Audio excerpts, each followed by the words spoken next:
Thanks for taking time out of your busy day, your morning, to join us here at CAF SoCal. Who's ready to talk about Tree Top Terrors? Okay, me too. So here's what we have planned for you today. We're going to talk about this beautiful airplane behind us and setting the stage. So we had a medium altitude level bomber, and some smart people and the operational environment needed something different. So we're going to talk about how those folks took advantage of this remarkable airplane and made adjustments to tactics and armament in the field, and came up with what you're going to hear about this morning. We're then going to talk about how it rampaged across the Southwest Pacific. We're going to talk a little bit about VJ Day, tying that in, the 77th anniversary. Then Mike Hodson is going to come up and he's going to talk about the history of this particular airplane behind us. Then we've got some Q&A for you. We hope that takes about an hour. Then we're going to kind of open it up. We're going to open up the airplane for tours.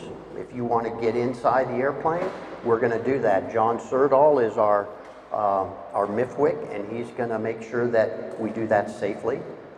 For our displays, we'll talk a little more details about touring the airplane, but please, you're here this morning, take advantage of getting inside and seeing what it looks like inside.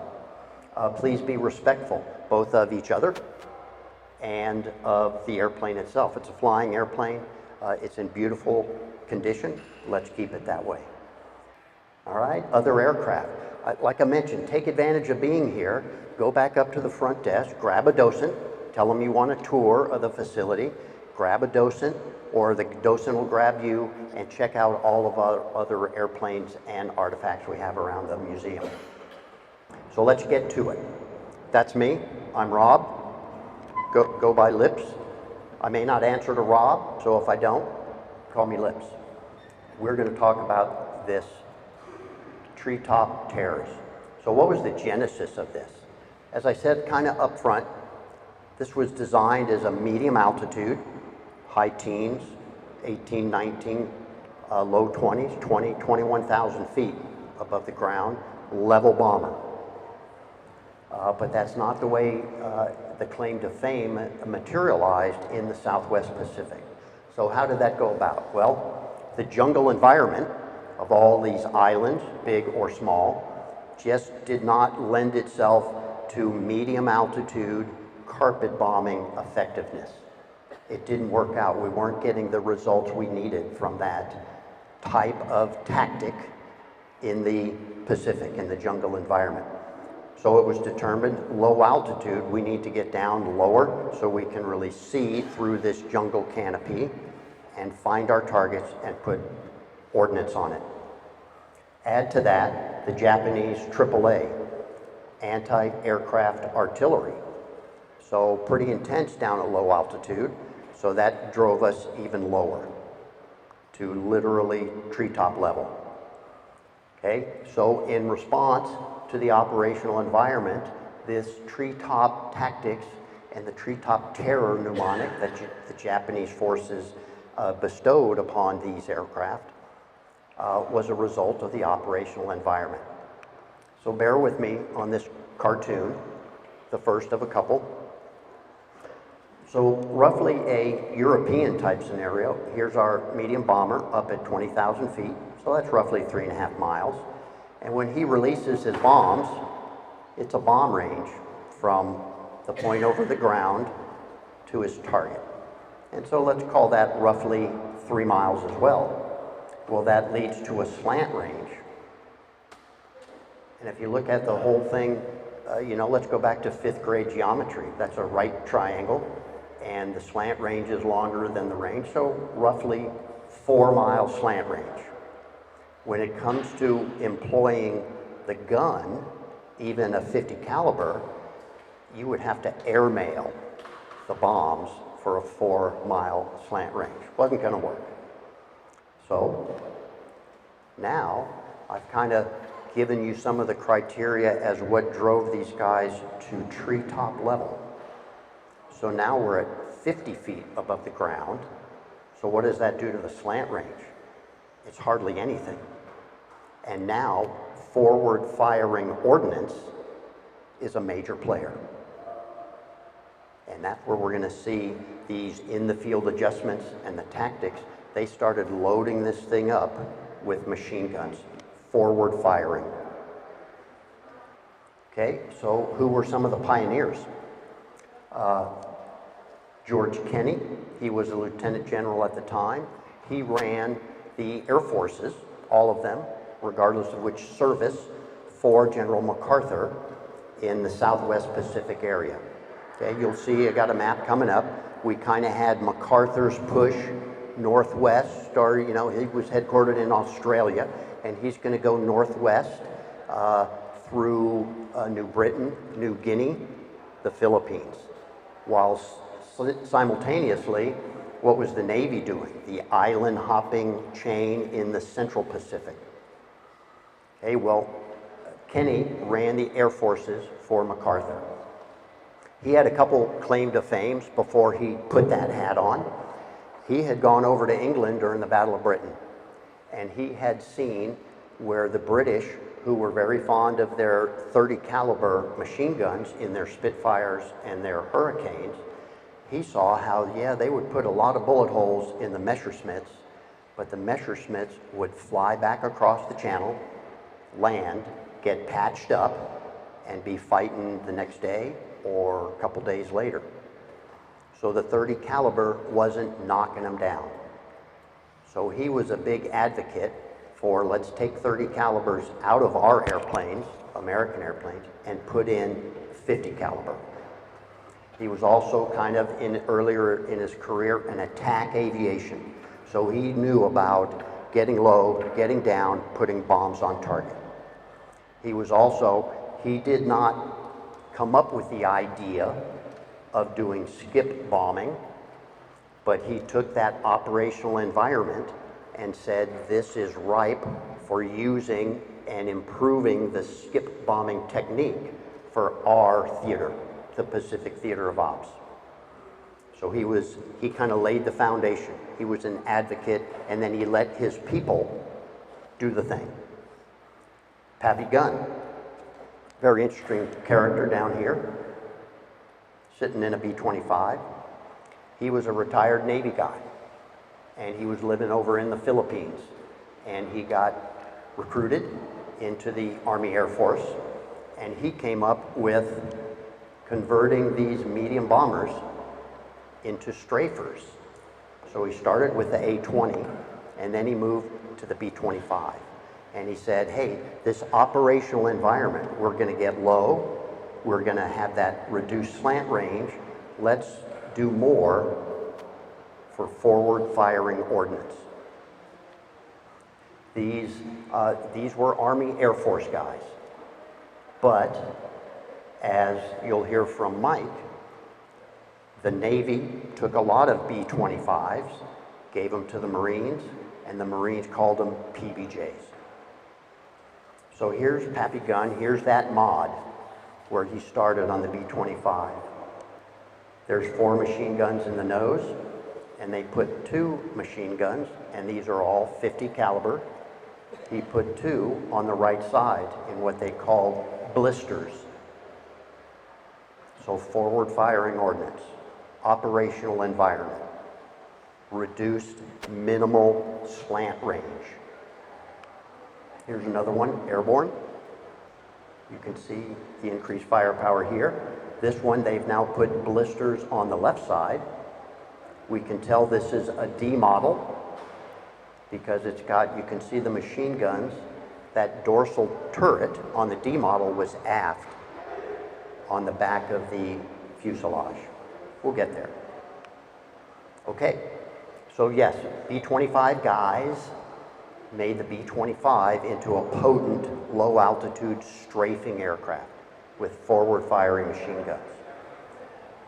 Taking a little bit of Mike's thunder, the North American Aviation did not manufacture PBJs.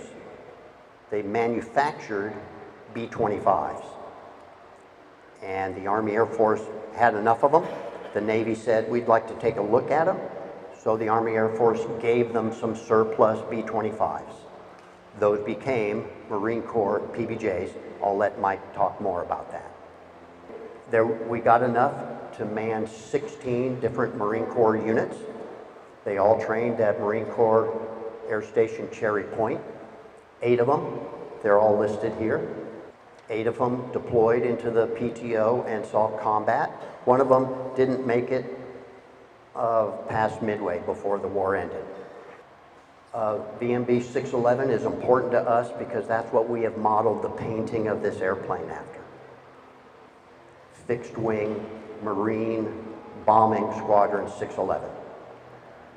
Okay, this is a representative, typical. How did they get there? Well, there's the Hawaiian Islands, and the airplanes had to be able to fly and land at some place, and they typically went through New Hebrides and Espiritu Santo. Santo was the name of the airfield where they would land, get some theater orientation, and then get ready to take it to them. The main variants that the Marine Corps flew, you know, there was from the A model, B-25s, A model all the way to the J model. Well, the main ones that the Marines used, trained with, took overseas, and flew combat with were the D model.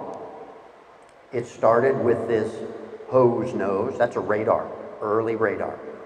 It only had one gun in the nose, like this thing. It did not have blister packs on the side. And there's the dorsal turret in the back. Here's the H model. Okay, what did they do? They put the radar in the wingtip. They started putting blisters on it. You can kind of see the blisters. Look at the 4 machine guns in the nose. A little bit hard to see, but there's the dorsal turret is now moved up front. So they moved it forward. That'll come into play when we talk about low altitude strafing, because that thing doesn't have to look backwards. All right, now the other one is the PB1, the J model, PBJ-1J. I did not include a photograph because J model. Okay, see the blisters? See that if you can see it, the dorsal turret is forward. This, they went back to the longer nose, either with a greenhouse and a single machine gun, or in the field, they would modify it with 8 guns in the nose, and we'll see some photographs of that coming up. And again, the B-25 was designed as a medium altitude level bomber. En route, so this is just an escort carrier, and it is packed full of PBJs heading into the Pacific. So here's the Rampage. I may have missed the bullet, but it was on an earlier slide. VMB 413 was the first Marine Corps PBJ unit into theater that saw combat in March of '44, when they started flying combat ops. Well, where were we at that point? Down here, this is MacArthur's route of march, right? So there's New Britain, Guadalcanal is down here. Here's Australia. There, Big Island of New Guinea. There's the Philippines. So that was kind of MacArthur's territory.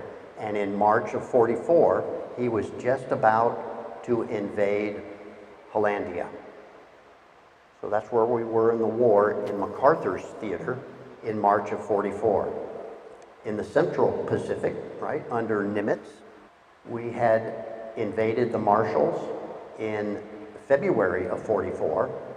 So we're roughly here. We not yet hitting the Marianas. The Marianas are Guam, Tinian, and Saipan. We hadn't invaded yet, so we were somewhere in between.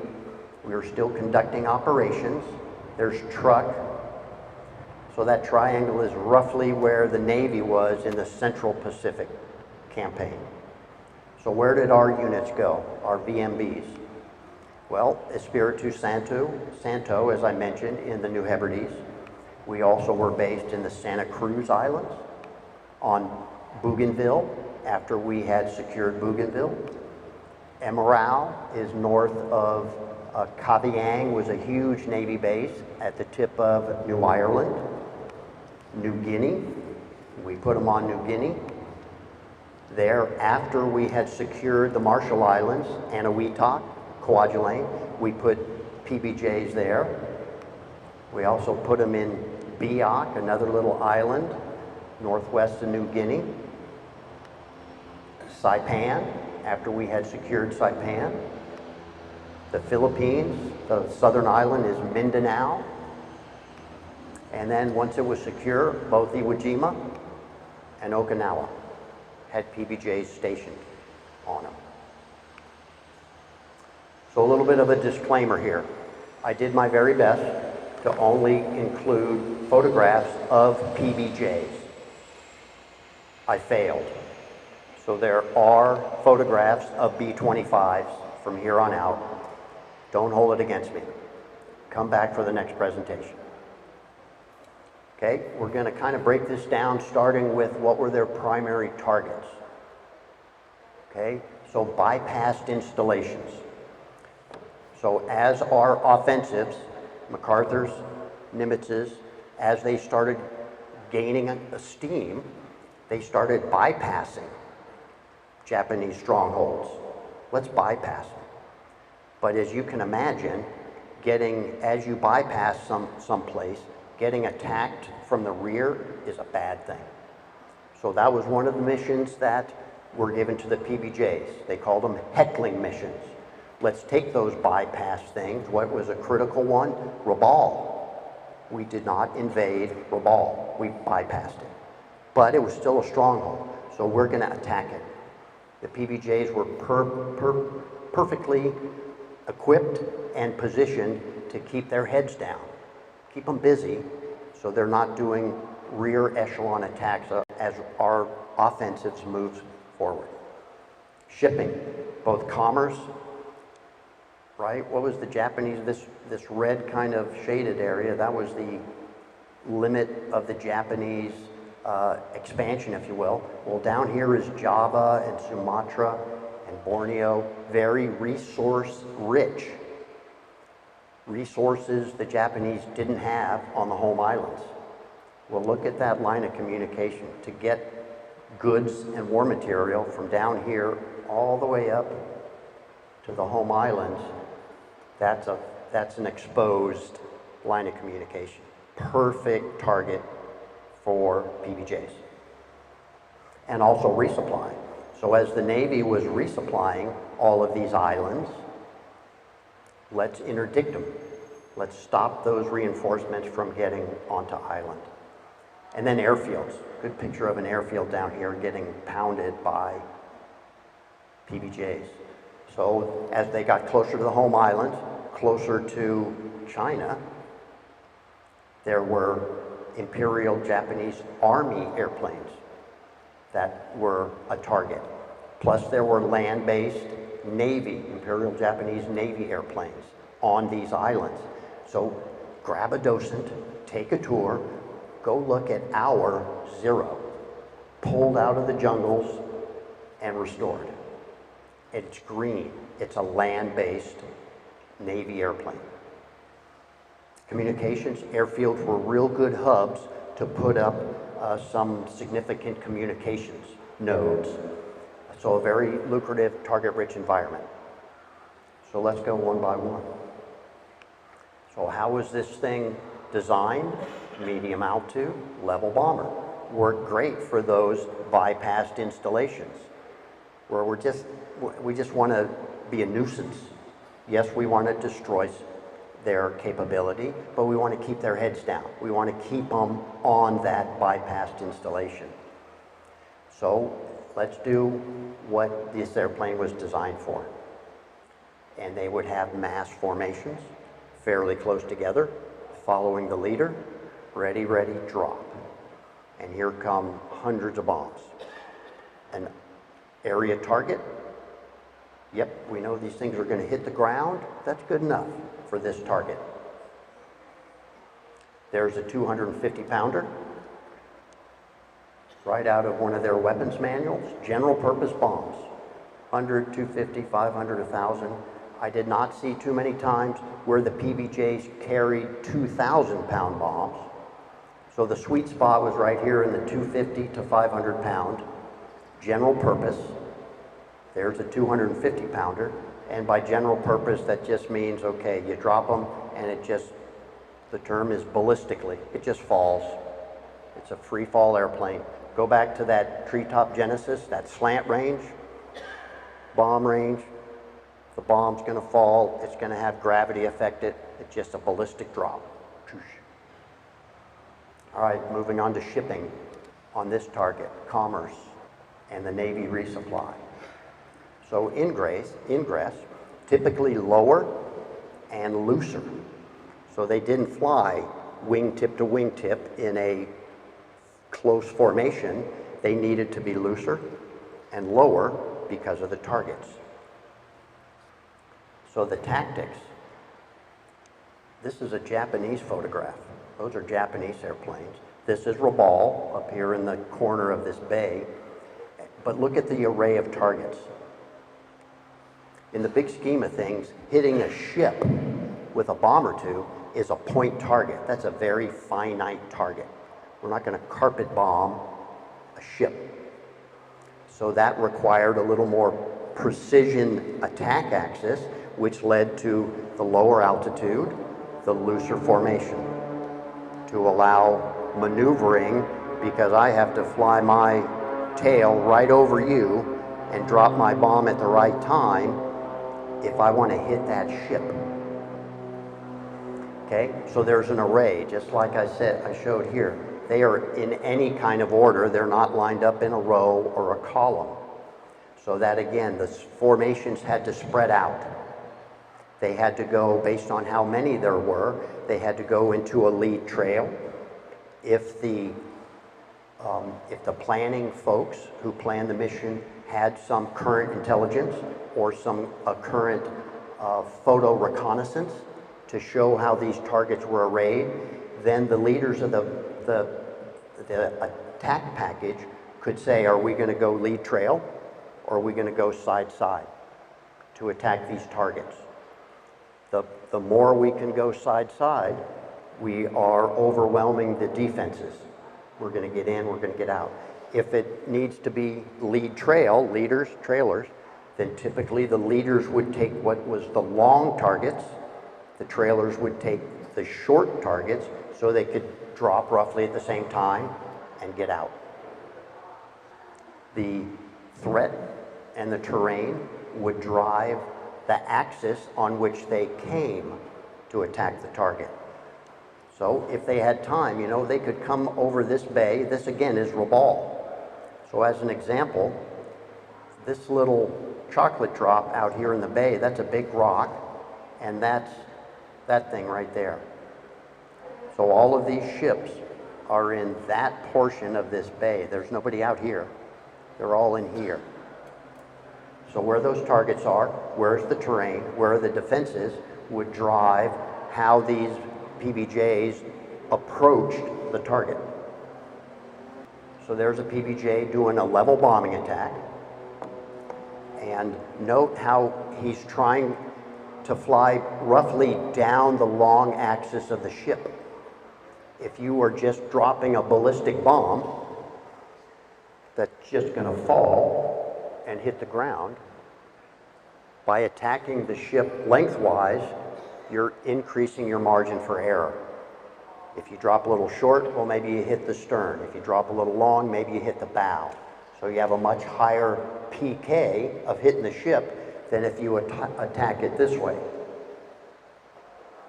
If you're doing level bombing, let's fly over the target. I'm going to fly my aircraft. I'm going to fly my butt right over the target. But hold that thought. That's a level bombing. Here's another one with a bomb. You can see he's kind of attacking the length of the ship. Look how low he is. Here's the mast of the ship. He's not too much above the mast level of the ship. Level bombing. Okay? That's Revolve in the back, burning. Okay, we had someone ask about skip bombing. Who asked about skip bombing? Dave Flood asked about skip bombing. So this is now a different tactic. This was, let's go back to General Kenny, who was an attack aviation advocate and expert. He knew about this skip bombing technique. He looked at his operational environment and he said, I think that's going to work. So, hey, captains and majors and lieutenant colonels, figure it out. So the skip bombing technique, notice how the formation is a little different. So they put people up front and there's someone in the trail. On skip bombing, what are they going to do? They're going to bounce this bomb. It's just like skipping a pebble across a pond, exactly like it. They're going to bounce this bomb into the side of the ship. So now they're not doing this, level bombing. They're going to do this, right? And bounce it into the side of the ship. So how did they do that? About 200 feet above the ground. A couple slides back, that guy was not at 200 feet. He was maybe at 75 feet or 100 feet. About as fast as these things will go, 250. Roland, what's a nominal airspeed, air show airspeed when you're coming back down in this aircraft? Are you 220, 240? Okay, so we baby our engines. These guys weren't doing that. So they're going to take those engines and they're going, give me all you got, Betsy. So about 250 miles an hour. That was fast for the day for a medium bomber. All right, they want to go perpendicular to the ship because now they're bouncing it in, and the perpendicular to the ship is going to improve your chance of hitting the ship than trying to hit the nose or the tail. They would drop a stick, i.e. 2 to 4 bombs, and they're going to skip those across the water and into the side of the ship. Normally they would want 4 to 5 second fuses, so it's going to penetrate if it can.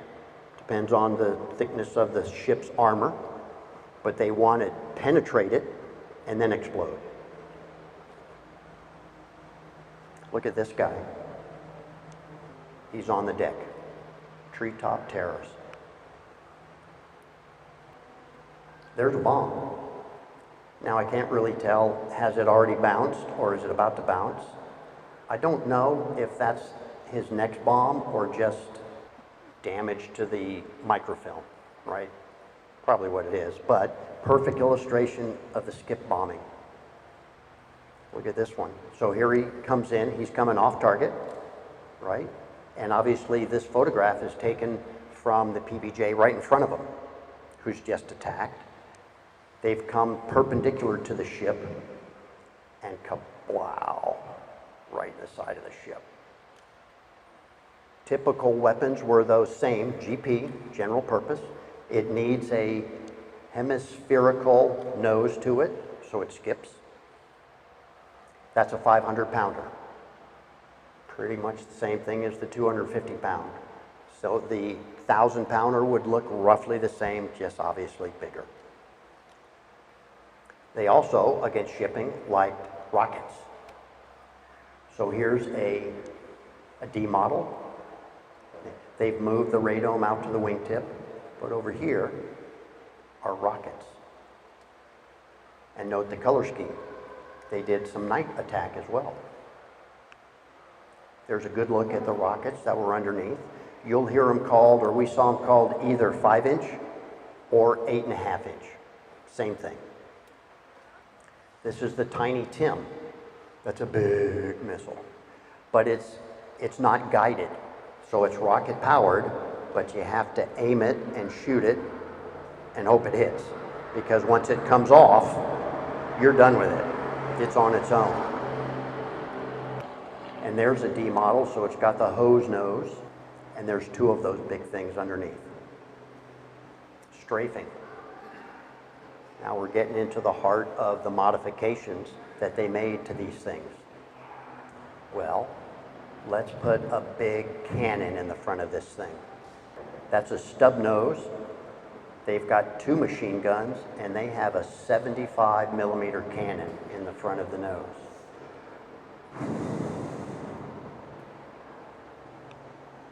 Another photo. Now it's got 4 machine guns coming out of the nose, and this cannon. 30 caliber and 50 caliber, and relative sizes. So we talked about, you know, the 30 caliber. Yeah, they're nice and all, but they weren't knocking airplanes down. The 50 caliber would. As a measure relative size, there's a 20 millimeter. They didn't put 20 millimeters on this airplane, but some of our fighters carried them. Later in the war, the Hellcat went from 50 cal to 20 millimeter. So did the Spitfires. The Messerschmitts had 20 millimeter. The Zeros started the war with 20 millimeters. Heavy firepower. Just for grins, I put in the 30 millimeter, right? Our A-10s, our modern day A-10s, fire 30 millimeters. That's a lot of weight coming at you. And you guys ready for the 75 millimeter?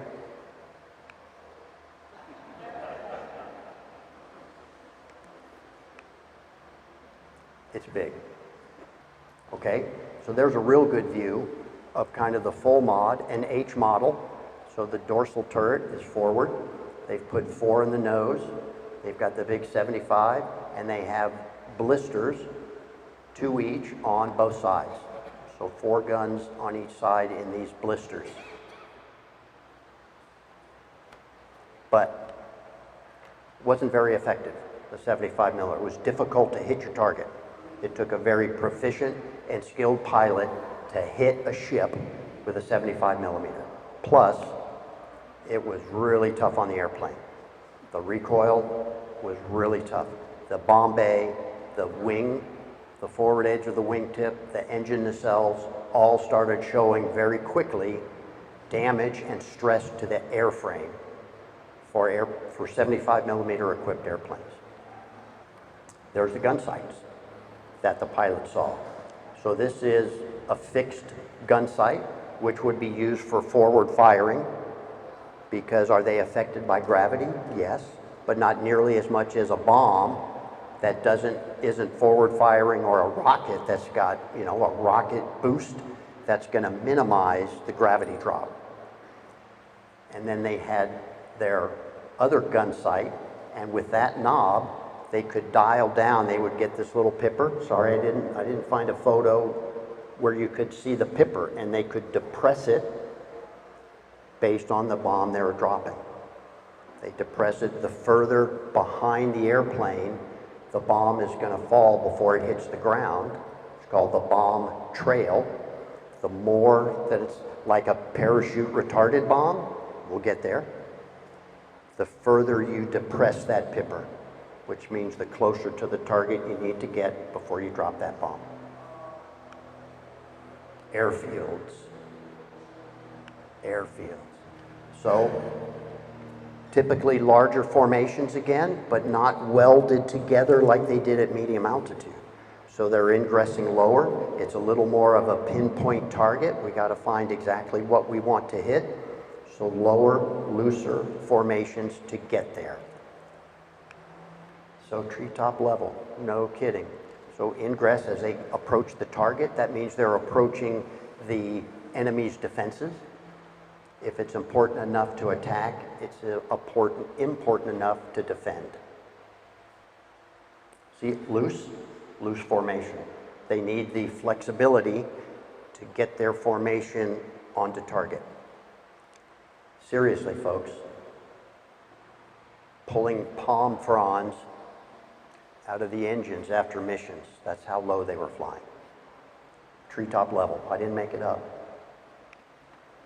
Okay, it did expose, the lower you go, it exposes you to the enemy AAA, anti-aircraft artillery. So just like we saw our slant range when we're low altitude, our slant range was so much less, forward firing ordnance was a big deal. and really helpful? Well, the enemy's forward firing ordnance can fire back. So that was the exposure to that AAA was a disadvantage of a low altitude attack. All right, some more cartoons. This, I couldn't find a professional schematic or illustration, but hang in there. So this was a typical. I did read about this. I didn't make this up either. So we have an airfield. We have a ridge line, maybe bordering the island, right? A lot of islands have little ridge lines, and our heroes over here are going to directly terrain mask. So the people who are defending the airfield won't see them as they come in. So here they are, looser formations again. They're low altitude. What they're going to do is what we currently call an in-place turn. So we're in trail, but instead of the leaders turning and the next following suit, we're going to turn at the same time. In-place turn. So that's what they start to do. And now they're line abreast. Here come 9, 12, however many. You can imagine who's flown formation in the PBJ. You're doing that as well as shooting your gun and dropping bombs. We talked about all those guns that they put in the nose. So guess what's next? Boom. Here comes thousands of 50 cals. Right? You overfly the target and you drop these parafrag bombs. We'll get there. Parachute retarded. Drops down. And if the target required it, here come your buddies. Okay, strafing.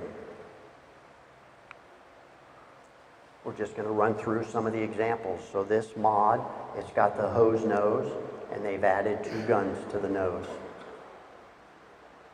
This is a really crazy mod. Now they have 5 guns in the nose and blister packs. 2 guns there.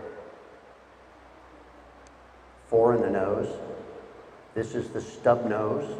Look how they've covered up the port where the 75 millimeter was. All right, just ineffective, tough on the airplane. And now the factory installed blisters, both sides. And here's the 8 in the nose. So talk about firepower. 8 in the nose. This one doesn't have the blister packs, but it's got the forward dorsal turret. 8 in the nose. A couple different night ops, so look at the paint scheme. 8 in the nose, 8 in the nose. There's kind of what it looked like, an ammo troop in there, making sure they all work. Another photo. Very interesting when you think about a machine gun.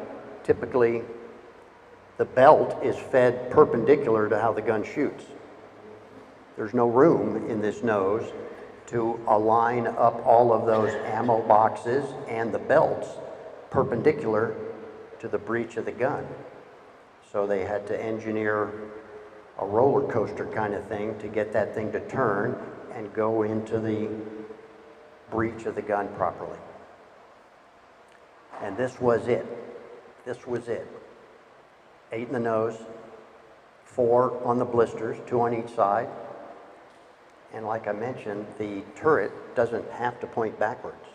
They can spin it around and point it forwards, and it would look something like that. Yowzer. Yowzer. That's one airplane. So now put line abreast, put 9 of them or 12 of them. A lot of firepower. Okay, we talked about the parafrag bombs a little bit, so now let's go a little deeper. So this is, you can see a couple of them. That's a bomb. You can see the bomb right there, and it's being retarded by a parachute. There's the next one. These guys back here have already exploded. They're coming, some coming out of probably the aircraft that took the picture. Another one, you can see some in the background about to hit. These are now starting to fall down and retard. So a parachute retarded is really going to drop way behind the flight path of the bomb. There's what it looked like. So here they were 23 pounds, pretty light, so they could carry a lot of them. This is the bomb itself with the fuse and the TNT filler. And this back thing, that's all the parachute, the housing for the parachute. Same gun sight. So what's the mechanics in the cockpit? Well, I should have gotten a picture of what the yoke looked like and all the buttons for shooting the gun and or dropping a bomb and dropping one bomb, dropping all the bombs, whatever their setup was. But he's going to come in, he's got a fly formation, unless he's the leader, because he's line abreast and he's got another airplane right there doing the same thing, and he's got to line up his target. So he's going to use that sight, the fixed gun sight first, to line up his bullets for the gun to shoot that, and then as he reaches his depression where the mill sight, the little dot on that gun sight, when it hits his target, now he hits the bomb release button. And out come these parafrags.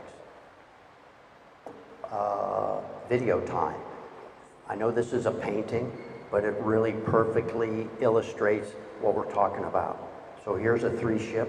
They've got a fly formation. You can see the parafrag bombs coming out.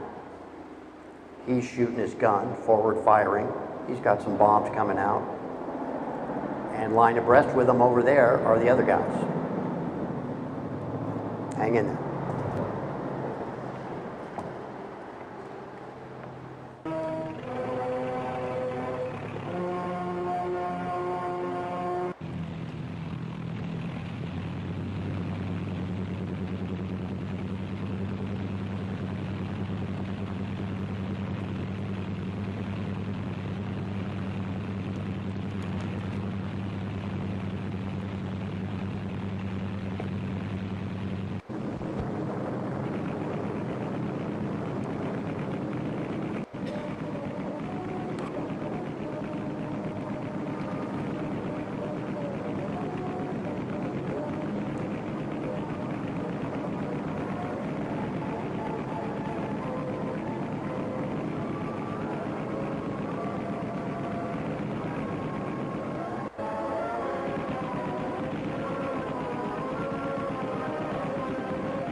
That's looking out the back, obviously. You see he's below the treetops. Here come some bombs.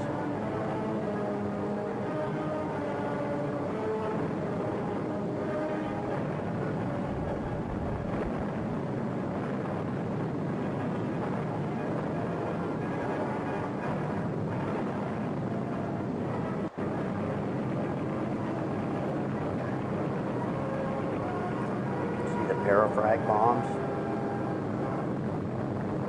Parachutes coming out.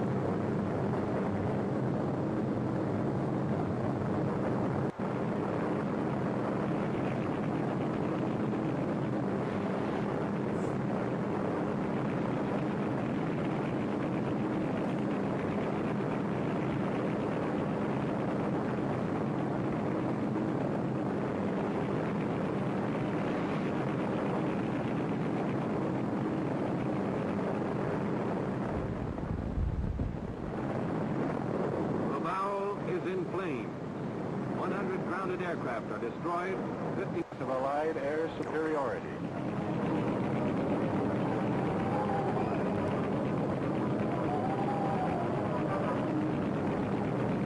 Alrighty. Egress, here's your ball again. It kind of shows how the ships are just scattered about.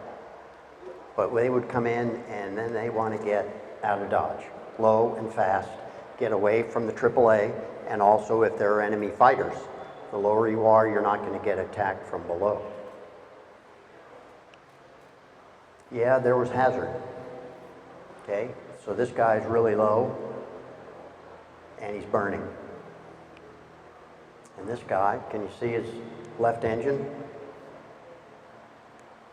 Not the way it was supposed to be. Okay, Tree Top Terrors and the PBJ. So we're going to talk a little bit about VJ Day. I wanted to tip a hat to VJ Day that's coming up. So it was August 14th that the Japanese accepted the terms of the unconditional surrender. And it was the next day, on the 15th, that Emperor Hirohito made the global announcement to both his people and to the rest of the world that Japan has accepted unconditional surrender.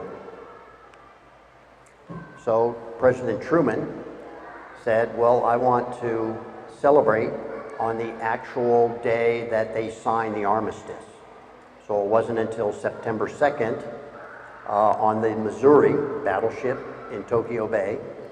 Here's everybody, there's the Japanese delegation.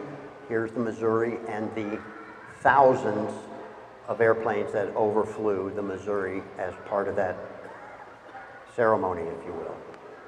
And here's all the people. So I'm not going to go over MacArthur behind the microphones. That's his Chief of Staff, Sutherland. Here's Nimitz over here, Navy. So we have the Chinese, the British, the Russians. This is the French guy, Dutch right there. And the other guys, I'm not exactly sure their uniforms, but Australian, New Zealand, and Canadian. Okay, so I am going to hand this over now. That's the tactical portion. Thanks for your attention. I'm going to hand this over to Mike, and he's going to talk about the history of this airplane right behind me. Thank you. Thank you, buddy. Okay, so first of all, I'd like to thank Rob for his presentation. He does a great job. He works on these presentations for months, doing all the background, collecting all the photographs, getting all the facts and figures. It's pretty amazing. My part of the presentation, I'm going to be talking about where this airplane originated, how did we get it, what did it look like before we got it, and then why is it painted like it is now. So our airplane was constructed as B-25J in North American's Kansas City plant. North American built about 10,000 B-25s altogether. They were built in Kansas City. They were also built in Inglewood, California. They built a number of different derivatives. They built B-25s in many different derivations. They also built F-10s, which was the photographic reconnaissance version of the B-25. They built AT-24s, and an advanced trainer, multi-engine trainer. They did them. And then the subject of this presentation, they built PBJs. The PBJs, the North American built about too many for the Army contract. The Army and North American offered them to the U.S. Navy. The U.S. Navy wound up with about 700 PBJs, and they were transferred to the Marine Corps. So the Navy felt that they weren't a great airplane for Navy operations. So what they did, the Marine Corps, they love to blow up things, they love to shoot things. So it was a perfect platform for that. So they transferred them, about 700 went to the Marine Corps. So our airplane, 20th March 45, taken on the strength, U.S. Army Air Force serial number 44-30988. And it went directly to the U.S. Navy, got christened with bureau number 35857. A day later, transferred to Naval Air Station, Elizabeth City, North Carolina. And then March through May of 45, it was converted to a PBJ. Well, what did they do to convert it to a PBJ? They put racks on it for bombs, depth charges, and torpedoes. Underwing mods added for 8.5-inch HVAR or high velocity airborne rockets. Some of them were 8.5-inch, some of them were 5-inch rockets. Then they also added the 11 50 caliber machine guns. You can see on this airplane we have one in the nose, 2 blisters on each side, top dorsal turret with 2 more, 2 waist guns and 2 in the tail for a total of 50 caliber inch guns. So 24th of May, they went into the U.S. Marine Corps Service Squadron number 81. And this is what a PBJ would look like in service. So this is a BMP 811 PBJ. This is Moray Field in the Philippine Islands in 1945. So here it is in the jungle. It's been modified. You can see on the right wing, it's got the radar pod, it's got the guns on it, and it's ready to fight, and it's ready to go to battle. So, PBJ factoids, PBJ, PB for patrol bomber, J for North American aviation, so it's not named after the peanut butter and jelly sandwich. PBJs were surplus B-25s Mitchells, used extensively in South Pacific to attack Japanese bases and shipping. So it's a strafing and bombing, low altitude. So our particular airplane, 15 November 1945, transferred to Naval Special Weapons Division in Naval Air Station Johnston. They tried out new rocket launcher delivery systems on the airplane. They didn't do that. They wasn't really successful, so they decided to discontinue that program. February of 47, went to the War Assets Administration for disposal. In other words, it was going out of the material, out of the military into civilian hands. 8th March 47, stricken off service, SOS, U.S. Navy. So there they are lined up in Ontario, California, by the hundreds, scattered all over the United States. People have ever been to the Boneyard in Tucson, Arizona, Davis-Monthan Air Force Base. You'll see hundreds of airplanes out there. If you see modern day airplanes, airliners, you go up 395 if you're going to Bishop or Mammoth. You see dozens of airplanes out there lined up. They're just looking for new homes, going to wind up eventually being scrapped, most of them. So, 1st of July 47, St. Louis Flying Service, St. Louis, Missouri. It got its N number, November 5865 Victor. Now it's a civilian registered airplane. They converted it for corporate use, so they put a floor over the bomb bay, put new engines on it, took the guns out, put some soundproofing in it to make it a little more civilized, because obviously anybody that's ridden in this airplane now, in its original configuration, it's very loud, it's uncomfortable, it's noisy, vibrates, smells terrible. It's just it's a wonderful experience if that's what you're looking for. So, from 1948 through 1981, the airplane went through 12 different civilian owners. Airline crew trainer, executive transport. They put air stairs in it, make ingress, egress easier in the airplane. We'll find out later. And then Texas Instruments, the famous electronics company, they used it for radar and electronics and radar flight testing. They used it. And then it became, after Texas Instruments was done, it became a derelict airplane sitting outside, just rotting away. So some of the civilian applications, we see period photographs. Here he is in a civilian paint scheme, pretty plain, but it's still got that November registration number on it that it still has that we use. You can see no weapons of any kind. It's got the air stair door cut into the side, into the right side of the fuselage, so people could climb in the back portion. The pilots front hatch up here, it wasn't quite that convenient, but people don't care about the pilots, they just want the passengers to be comfortable. So that was one of the paint schemes that was used. Another one, there it is again with the air stair door. Kind of a homely looking thing in that configuration, that kind of bulbous nose and just not very pretty, but pretty effective. This one is an ad for sale. When Air Services had it, they were going to sell it, so they wanted to put it up for sale. One of the final paint schemes, again, just plain white, a little bit of striking to give it some pizzazz, but real basic paint scheme, just used for all kinds of missions. And this is one of the later paint schemes it got. So in 1981, Greg Timms restored the airplane in Kissimmee, Florida. We got it back into flying condition from a derelict. December 85, it was the Confederate Air Force at that time, because we could still say the word Confederate out loud without offending anyone, which we no longer do, because we're now the Commemorative Air Force. September 1991, the Commemorative Air Force, by then they had moved their headquarters to Midland, Texas, from Harlingen. They took it up to Midland, and it was the Commemorative Air Force. And then May of 1993, the airplane came to us, CAF SoCal Wing. So here's a picture of the airplane in formation with our China Doll C-46, which you can see out on the ramp. We weren't sure how we were going to get the airplane here. We had, the CAF SoCal Wing had gone to Texas, inspected the airplane. There was a considerable amount of corrosion in one of the outer wing panels. So we thought, well, how are we going to get a wing panel from here to Texas? So what we did is we built a plywood mock-up of the wing, exact size of the real PBJ wing. We took it out, we put it into the, we thought we were going to put it into the wing of the C-46. We flew the C-46 to Texas with a spare wing that we borrowed from our friends down in Chino, California.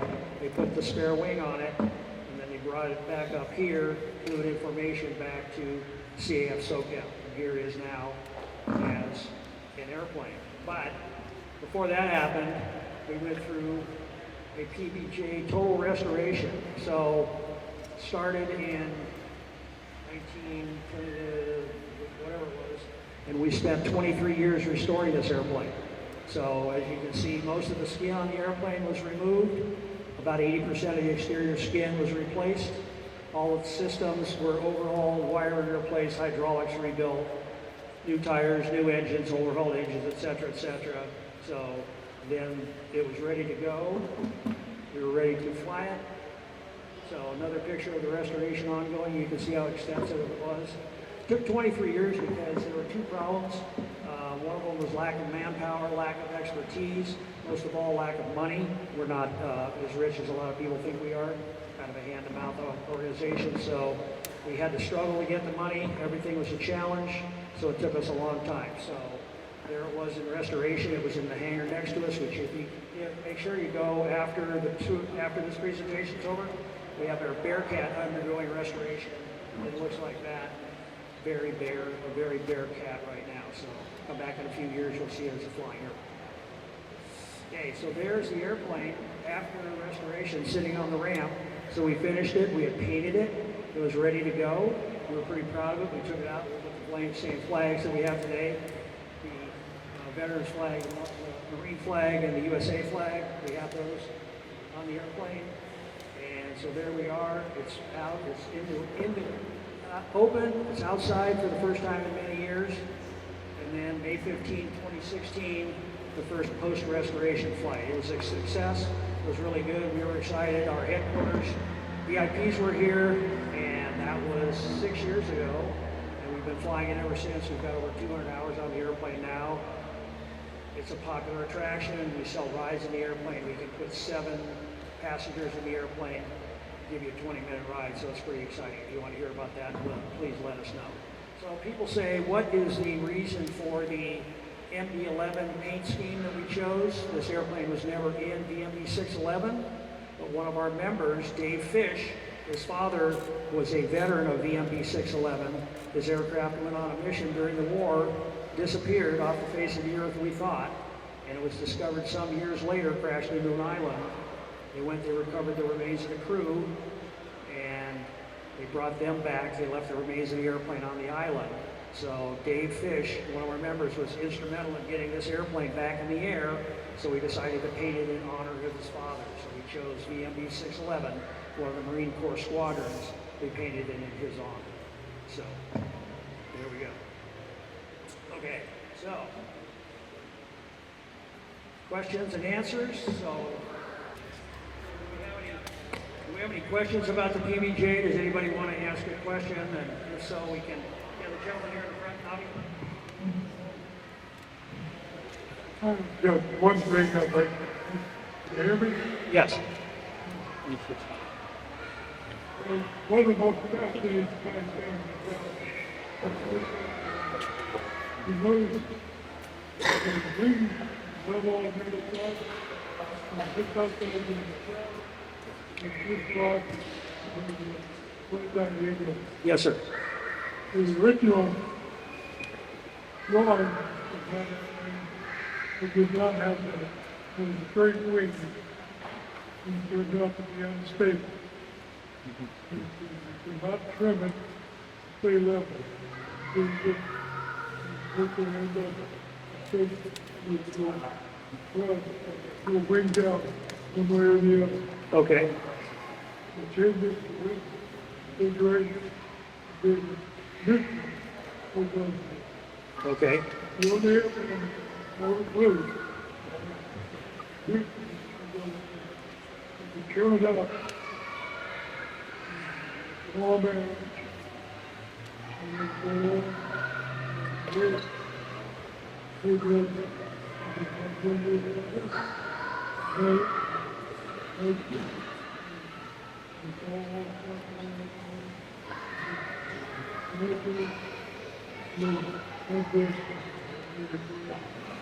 Okay. Okay, did everybody get that? Okay, so the gentleman, this is a World War II, Korea, Vietnam veteran, so he's very welcome here. We honor his presence, so thank you very much, sir, for being here. We appreciate it. So what the gentleman is explaining is that if you go to the front of the airplane, the way almost to the hangar door, and you look at the front of the airplane, and you'll notice that every other airplane in our collection, the wings are either pivoted up slightly, which is dihedral, they call it, to help the stability of the airplane. You'll see it on the Hellcat, it's quite marked. And then if you look at the front of the PBJ, you'll see that the outer wing panels from the engine nacelle out droop down a little bit, okay? So that's called anhedral. Anhedral was added to this airplane after the initial prototypes were made. They added anhedral, in other words, the wingtips got drooped a little bit, and that helped with the stability of the airplane tremendously. So if you look at it, you say, okay, the airplane's old, but are the wings sagging? It was designed like that to give it directional stability. So thank you very much. Thank you, appreciate that. Do you have any other questions?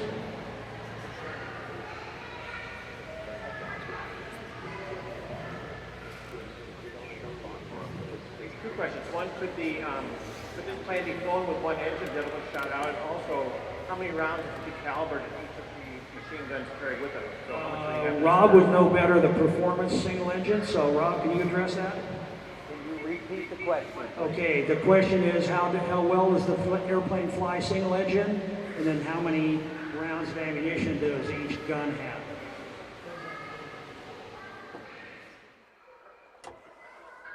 We're going to bring one of our PBJ pilots up here. So I can't tell you about the ammo. This might have a better answer on that. The plane actually flies just fine on the one engine. Certainly at the weights that we operate it, because we don't have any armor on the aircraft now and things like that. But the plane is really not a challenge to fly. You're not going to climb as fast, you're not going to go as fast, things like that. But it's just a pretty stable platform. And I don't know if Lips has the answer as far as rounds of ammo that it would carry. My understanding is that each of the guns would hold about 900 bullets. Okay, did everybody hear that? Each one of the weapons, about 900 bullets for each one of the weapons. And as far as the stability single engine, the guy that knows, Roland, he flies it, he says it's very good single engine stability. Of course, the weights that we're operating it, it's relatively light, no ammunition, no bombs. The most of the weight that we carry is fuel. That's the big portion of the weight that we add on the airplane. Okay, anybody else? Questions? Yes, sir. Yeah, use your outside voice. We're trying to get everybody here. Was the plane equipped with the Norden? Was the plane equipped with the Norden bomb sight? That's a great question. So the answer is yes. You can see the Norden bomb sight in the nose. It's right in the bombardier cap compartment in the nose. And yes, I did use a Norden bomb sight. We have an original one there. Yes, sir.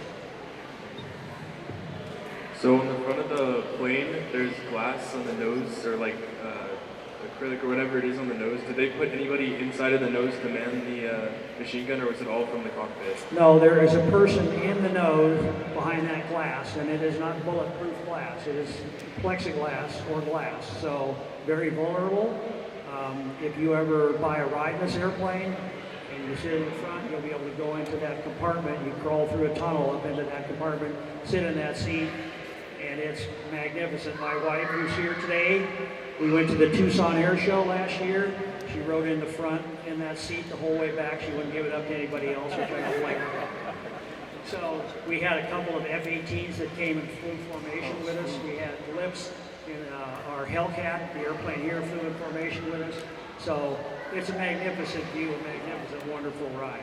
But if you were in combat and people were shooting at you, that's probably not your first place that you want to be. Anybody else? Mike, if I could address the question about the Norden bomb site.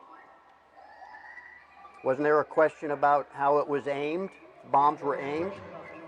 Okay. Well, I'm kind of showing a picture of what the pilot would see out here, what they discovered. Remember, this was a airplane designed as a medium altitude level bomber. In that regime, the Norden bomb site worked really well. They found that at low altitude, when they became treetop terrors, the Norden bomb site didn't work. That's when I showed the photo twice. They put the fixed site right up here, and then the depressible site for the bombs. That's how they would gauge how to drop the bombs from the cockpit, not from the guy up in front looking through the drone bombs. Oh, okay, we found the microphone, so we'll get to you, sir. Don't worry. Okay, sorry. Two questions. Yes, sir. What was the range of the fully loaded J model at that time? And also, would it be kind of fair to say that these were used for ground attacks, sort of like the A-10s are today? Very, very fair comparison between this aircraft and the A-10, yes, definitely. I mean, the A-10, we have an A-10 pilot here and loved it, loves flying the PBJ. Unfortunately, he's not here today, has a real job, so that's unfortunate. Poor guy. So the range of the fully loaded airplane, I think Roland would probably know that. Yeah, so the range on the bomber, the way we have it right now, it's about 1,000 tons or 1,000 gallons of fuel, about 1,100 miles, but it could also carry, and we don't have one, so I can't tell you the capacity, but there was also a fuel tank that could be fitted inside the bomb bay as well, which would extend the range. I can't remember the size of that fuel tank, we don't have one, I want to say it was, Nabi will probably know because he knows all this, but about 1,100 miles, how you see it today. So they could carry an additional fuel tank, a fixed fuel tank in the bomb bay, and underneath that they can carry a droppable fuel tank, or underneath the fixed fuel tank they can carry bombs, so it wouldn't take up the whole bomb bay. But they could take the fixed fuel tank, the droppable fuel tank, and then some more fuel tanks in the fuselage, and that would provide another like 700 gallons of fuel. So it could take a lot of fuel, but that would be for ferrying. I think the fixed fuel tank in the bomb bay would be another 300 gallons, which would bring capacity up to 1,300. So.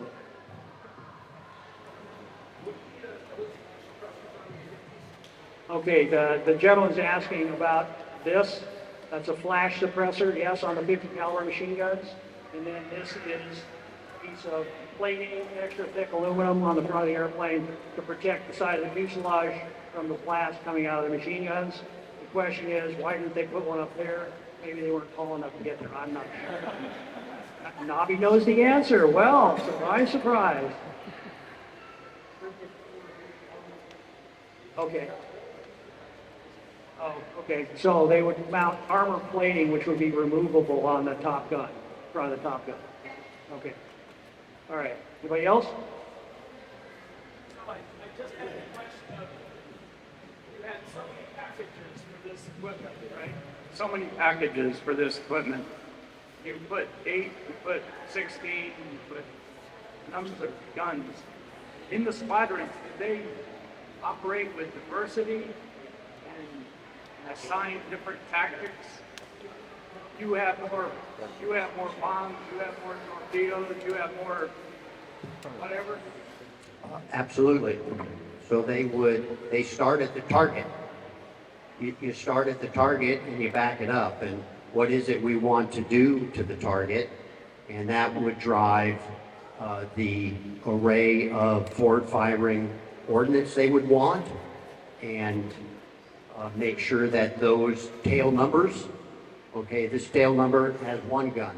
That tail number has 8 guns in the nose, and the types of bombs. Parafrag, GP bombs if they're skip bombing ships. So absolutely, you start at the target and you work backwards. Did the Japanese do skip bombing as well? I always remember torpedoes, dropping torpedoes. I can't address what the Japanese did. And then the last, since we have multiple pilots and we've flown this one, with all this armament, all those 900 rounds of ammo that you got going here, as you're coming in low, and then you're offloading, the stability of this aircraft is changing. The weight of this thing is changing all the time. So somebody mentioned how it's a Warthog equivalent. This had to be extremely versatile to fly at that low with a changing airframe weight all the time. Yeah, they would not have seen any significant changes in CG or need to trim for shooting the guns. For dropping your bomb load, yes, and what Mike said about the fuel. Thanks. Great job. Thank you. I just have a question about the propellers. I want to know if they're fixed or variable, if they're variable and electric or hydraulic. That's the propellers. They're variable and yet driven by engine oil. So variable pitch, constant speed. Do they go into reverse? No, they do not. But you can feather them. You can feather them, which you can't do on a single engine airplane, but you can feather a multi-engine.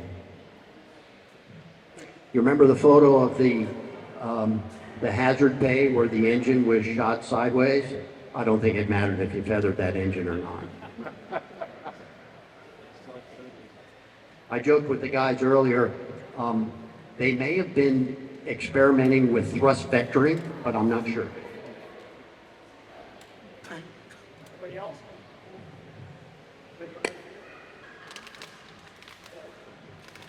Did this plane fly pressurized? And have you all inserted the pressure down into this plane?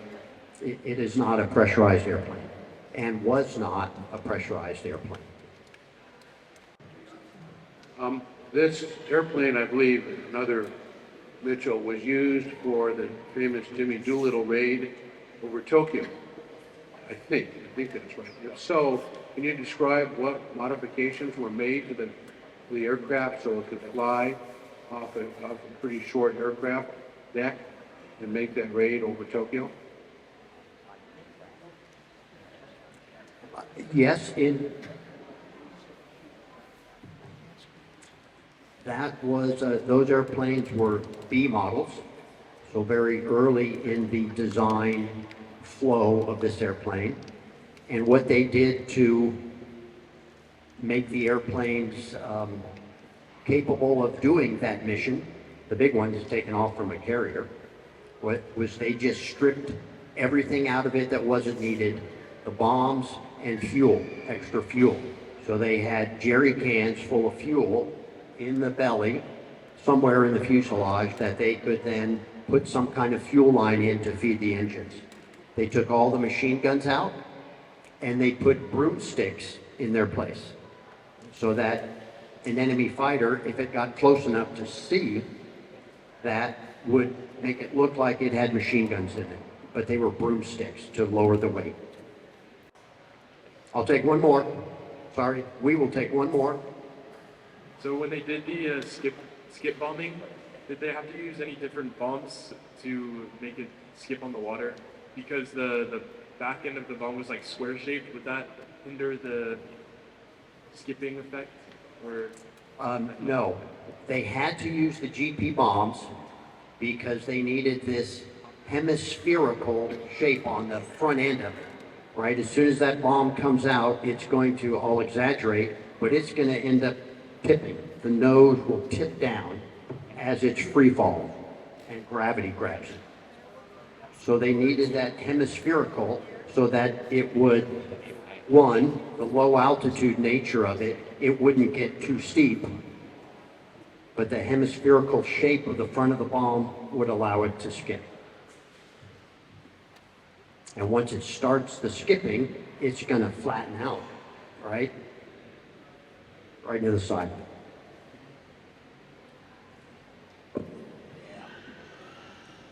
Let's move on. Thank you so much for your patience. We do have a couple more slides. Where is John? John Serdal, bright red shirt. That's a Target shirt. So you know who he is. He's gonna lead the chain. We want to open this up for you to get inside and take a look. That was kind of, we wanted to wet your whistle a little bit with the FaceTime in there. Just didn't work out all that great, but we tried it. Make sure you have John on hand, and there are yellow striped handles and there are red handles in the airplane. Red is bad. Don't grab onto or touch the red handles. That's why he's wearing a red shirt. Okay. Tree Top Terrors. Before we close, yes, sir. Enjoy. We're going to thank you, sir. Have a wonderful Thank you. Thank you for your service.